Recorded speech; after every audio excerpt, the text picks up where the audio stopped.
you all very much. I would like to thank all my groups for their great contributions and to my scribes for their wonderful legible handwriting and creative ideas. I must apologise, I've got to tear off shortly for my transport arrangements, but I'll try and make this a reasonable pace and hopefully I won't miss too much out. We were tasked with defining eradication and what it might look like and thinking about how we might get there more quickly. And I'd like to thank my creative colleagues because we've presented this as a creative model rather than a bullet point model. And so we've got what is eradication. We had no great meeting of minds on this one. We had two real variations on this. One was absolute freedom, which was defined as the complete absence of the virus within the United Kingdom and adjacent islands. And this was challenged by various people as to whether it was really achievable and also whether it was actually cost effective. The other variant was that what was really meant by eradication was really an acceptable, very low level incidence of BVD that was actually manageable, basically a few breakdowns here and there.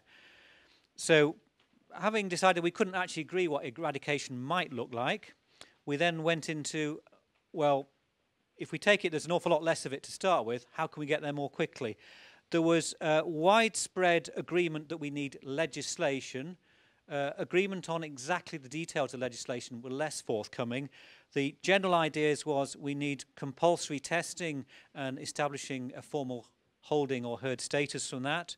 We need to have controls on persistently infected animals, including movement controls, and we need controls on culling with or without compensation. There was a lot of debate about that, no clear agreement.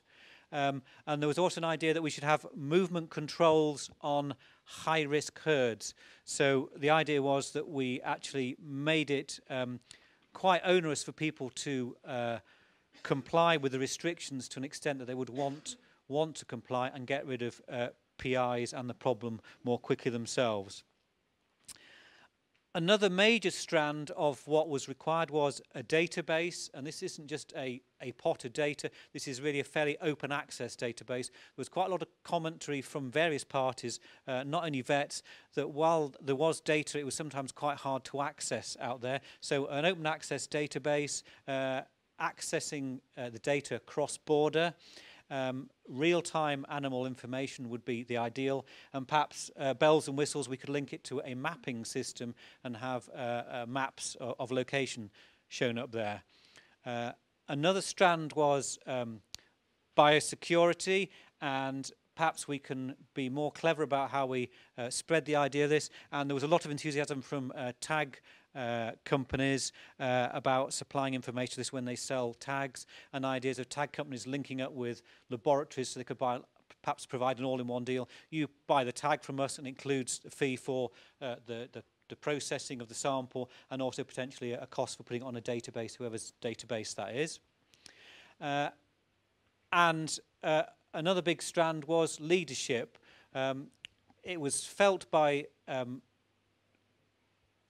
a lot of people that my home country perhaps at the moment lacked a single sort of clear leadership and that we really would benefit from a clear direction providing this, and it would engage people, would be a common message and drive the momentum of the whole scheme through. So rather than lots of splintering schemes, at least there could be some overarching idea.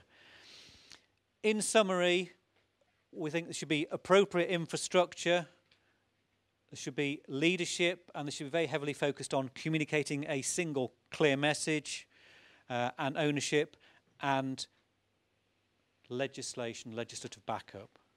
So I hope I've all fairly represented your views there. Brilliant. Excellent. Thank you very much for the